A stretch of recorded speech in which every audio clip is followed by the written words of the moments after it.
नमस्ते, law wind में आपका स्वागत है। आज हम बात करेंगे एक ऐसे इम्पॉर्टेंट टॉपिक पर जो हमारे कॉन्स्टिट्यूशन, जुडिशरी और पॉलिटिकल सिस्टम के बीच के बैलेंस को लेकर नए सवाल उठा रहा है। सुप्रीम कोर्ट ने रिसेंटली एक इम्पॉर्टेंट डिसीजन दिया है जिसमें उन्होंने कहा कि गवर्नर या प्रेसिडेंट को स्टेट बिल्स पर एक फिक्स टाइम पीरियड के अंदर डिसीजन लेना होगा। इस डिसीजन पर वाइस प्रेसिडेंट जगदीप धनखड़ ने स्ट्रॉन्ग रिएक्शन दिया, जिसे कुछ लोग जुडिशियल ओवररीच कह रहे हैं। चलिए सबसे पहले समझते हैं पूरा बैकग्राउंड। जब कोई स्टेट लेजिस्लेचर जैसे तमिलनाडु स्टेट असेंबली किसी लॉ को पास करती है तो वो बिल गवर्नर के पास भेजा जाता है फाइनल असेंट अप्रूवल के लिए। गवर्नर के पास कुछ ऑप्शंस होते हैं, वो बिल को पास कर सकते हैं, रिजेक्ट कर सकते हैं या फिर प्रेसिडेंट के पास भेज सकते हैं अगर उन्हें लगता है कि बिल किसी नेशनल लॉ या कॉन्स्टिट्यूशनल प्रोविजन के अगेंस्ट है।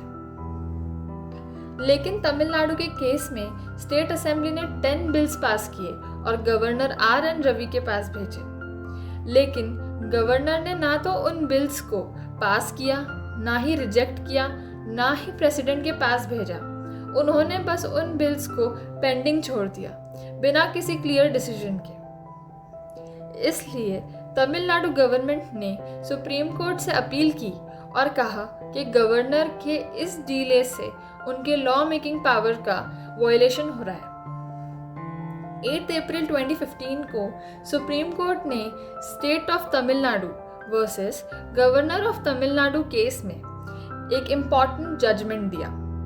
कोर्ट ने ये देखा कि गवर्नर ने तमिलनाडु लेजिस्लेटिव असेंबली द्वारा पास किए गए बिल्स पर असेंट देने में काफ़ी देर करी। कोर्ट ने कहा कि गवर्नर का बिना वजह बिल्स को डिले करना इल्लीगल है।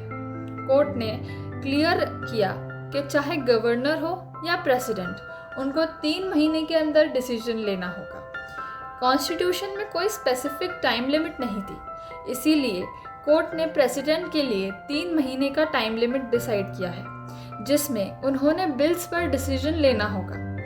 ये डिसीजन इस प्रिंसिपल पर बेस्ड है कि even where no time limit is prescribed for exercise of any power under a statute, it should be exercised within a reasonable time. Supreme Court का ये directive Ministry of Home Affairs के 2016 के guidelines के साथ align करता है जिसमें state bills को प्रेसिडेंशियल असेंट के लिए फाइनलाइज करने के लिए 3 महीने का टाइम लिमिट दिया था। अब बात करते हैं वाइस प्रेसिडेंट जगदीप धनखड़ के रिएक्शन की। उन्होंने सुप्रीम कोर्ट के फैसले पर अपना स्ट्रॉन्ग ओपिनियन कहा। उन्होंने कहा कि अगर जुडिशरी को इतना ज़्यादा पावर दिया जाता है तो क्या ये हमारे डेमोक्रेटिक सिस्टम के लिए सही है? There is a directive to the president by a recent judgment.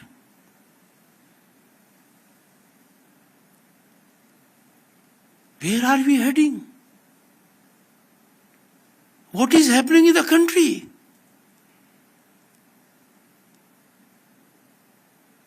We have to be extremely sensitive. It is not a question of someone filing a review or not. We never bargained for democracy for this day. President being called upon to decide in a time-bound manner, and if not, becomes law. So we have judges who will legislate. Vice president का कहना था कि अगर judiciary को इतना ज़्यादा power दे दिया जाता है तो क्या ये हमारे डेमोक्रेटिक सिस्टम के लिए सही है?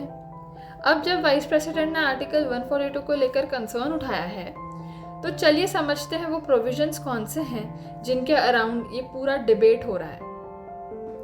Article 74 role of the president. Article 74 कहता है कि प्रेसिडेंट को काउंसिल ऑफ मिनिस्टर्स की एडवाइस पर ही काम करना होता है। मतलब प्रेसिडेंट खुद इंडिपेंडेंटली डिसीजन नहीं लेते, उनका काम इलेक्टेड गवर्नमेंट के एडवाइस को फॉलो करना होता है। इसीलिए जब गवर्नर या प्रेसिडेंट किसी बिल पर डिसीजन नहीं लेते तो वो इनडायरेक्टली स्टेट गवर्नमेंट के काम को डिले करते हैं। Article 361 immunity of president and governor.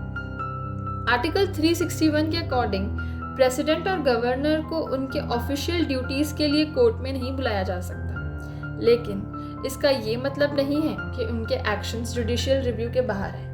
Court उनके डिसीजंस का रिव्यू कर सकता है, जैसे सुप्रीम कोर्ट ने रामेश्वर प्रसाद के केस में किया था। Article 142 power to do complete justice, ये वही प्रोविजन है जिसको वाइस प्रेसिडेंट ने न्यूक्लियर मिसाइल कहा। आर्टिकल 142 सुप्रीम कोर्ट को ये पावर देता है कि अगर किसी केस में पूरा जस्टिस डिलीवर करना है तो कोर्ट कुछ भी ऐसा ऑर्डर दे सकता है जो नेसेसरी हो। मतलब अगर कोई लॉ या रूल क्लियरली नहीं दिया गया है, फिर भी कोर्ट एक फेयर सॉल्यूशन दे सकती है। सुप्रीम कोर्ट ने इसी आर्टिकल का यूज करके प्रेसिडेंट और गवर्नर के लिए 3 मंथ की डेडलाइन सेट की, क्योंकि कॉन्स्टिट्यूशन में एक स्पेसिफिक टाइम लिमिट नहीं थी। मेरे नज़रिए से जब कोई कॉन्स्टिट्यूशनल डेडलॉक हो जाए, जैसे गवर्नर या प्रेसिडेंट बिना किसी जस्टिफिकेशन के बिल्स को इनडेफिनेटली डिले करें, तो जुडिशरी का इंटरवेंशन करना ज़रूरी है और ये उनकी कॉन्स्टिट्यूशनल रिस्पॉन्सिबिलिटी भी बन जाती है।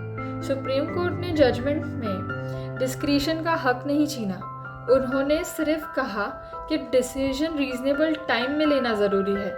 ये अप्रोच मेरे हिसाब से रूल ऑफ लॉ और डेमोक्रेटिक रिस्पॉन्सिबिलिटी को मजबूत करता है। अगर एग्जीक्यूटिव या लेजिस्लेचर अपने रोल में देर करें तो जुडिशरी का लिमिटेड और प्रिंसिपल बेस्ड इंटरवेंशन सिस्टम को बैलेंस करता है, ना कि उसे डिसरप्ट। और जब कॉन्स्टिट्यूशन टाइम लिमिट स्पेसिफाई नहीं करता, तब आर्टिकल 142 का इस्तेमाल करके क्लियरिटी प्रोवाइड करना मेरे लिए जुडिशियल ओवररीच नहीं बल्कि जुडिशियल ड्यूटी है। इससे ना सिर्फ स्टेट की लेजिस्लेटिव विल का सम्मान होता है, बल्कि पूरे सिस्टम में चेक्स एंड बैलेंसेस का एसेंस बना रहता है। आपका क्या ओपिनियन है? क्या कोर्ट का डिसीजन सही है या फिर वाइस प्रेसिडेंट के ओपिनियंस आपको ज़्यादा सही लगे? नीचे कमेंट सेक्शन में ज़रूर बताएं।